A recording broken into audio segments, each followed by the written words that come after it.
Hello दोस्तों, आज हम कक्षा 11th के मोस्ट इम्पोर्टेंट पहला अध्याय कविता के पद के जिसके रचयिता कबीर दास हैं उनके इम्पोर्टेंट क्वेश्चन की बात करेंगे। उससे पहले ऐसे वीडियो कंटेंट देखने के लिए चैनल को लाइक सब्सक्राइब कर लीजिएगा, जिससे आपको महत्वपूर्ण जानकारियाँ मिलती रहेंगी। तो चलिए शुरू करते हैं मोस्ट इम्पोर्टेंट क्वेश्चंस। चलिए शुरू करते हैं। यहाँ पर देख लीजिए, अध्याय 1 है, कविता 1 है, कबीर के पद, कबीर दास जी रचयिता हैं। इनके इम्पोर्टेंट क्वेश्चन की बात करते हैं। यहाँ पर है पहला ही प्रश्न, कबीर की दृष्टि में ईश्वर एक है, इसके समर्थन में उन्होंने क्या तर्क दिए हैं। तो उत्तर है, कबीर दास ने ईश्वर के अद्वैतवादी स्वरूप को स्वीकार करते हुए उसे एक माना है। अपने इस विचार के समर्थन में उन्होंने कई तर्क दिए हैं। उनके अनुसार संसार भर एक ही हवा चलती है, एक ही पानी प्रवाहित होता है, सभी में एक ही प्रकार का प्रकाश विद्यमान है, अर्थात सारा जगत एक ही परमात्मा के प्रकाश से प्रकाशित है। वह ईश्वर लकड़ी अग्नि तरह समान रूप से व्याप्त है। जिस प्रकार कुम्हार एक ही मिट्टी से सानकर उससे भिन्न भिन्न प्रकार के बर्तन बनाता है, उसी प्रकार ईश्वर भी मूल रूप से एक ही है। कबीर के अनुसार वास्तव में समस्त प्राणियों में एक ही ईश्वर विद्यमान है, भले ही प्राणियों के स्वरूप क्यों न भिन्न भिन्न हों। चलिए नेक्स्ट क्वेश्चन की बात करते हैं। यहाँ मानव शरीर का निर्माण किन 5 तत्वों से हुआ है। उत्तर है, अग्नि जल वायु धरती आकाश इत्यादि 5 तत्वों से मानव शरीर का निर्माण हुआ है।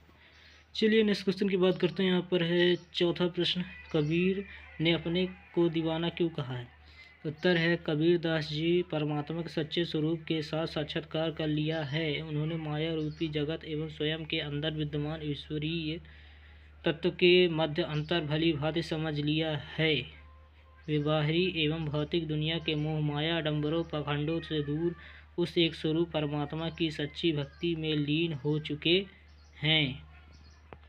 एक साधक के रूप में अपने ईश्वर के प्रति उनकी सच्ची एवं अनन्य भक्ति ने उन्हें पागल सा कर दिया है। संभवतः इसलिए कबीर ने अपने आप को दीवाना कहा है।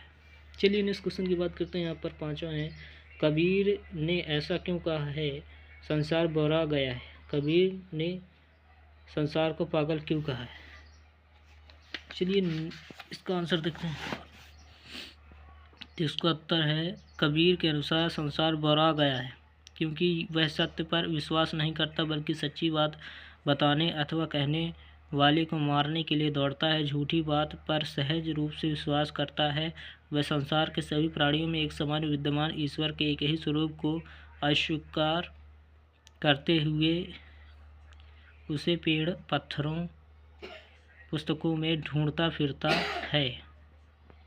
वास्तव में यह संसार पगला गया है। बाहरी तिलक छापों एवं आडंबर पाखंडों में पिता परमात्मा को ढूंढता फिरता है, परंतु स्वयं में व्याप्त ईश्वर के सच्चे स्वरूप को नहीं पहचान पाता है।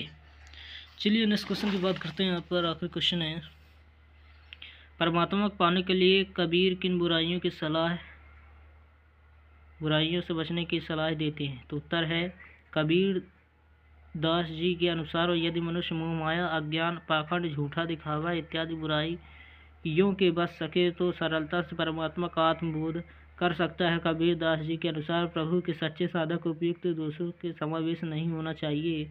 उनके अनुसार स्वयं के अत्यधिक ज्ञानी होने का अहंकार भी ईश्वर के साक्षात्कार के मार्ग में एक बड़ी बाधा है। तो आशा करता हूँ आपको वीडियो अच्छी लगी तो चैनल को लाइक सब्सक्राइब कर लीजिएगा, जिससे आपको ऐसी महत्वपूर्ण जानकारियाँ मिलती रहेंगी। तो धन्यवाद आप सभी का।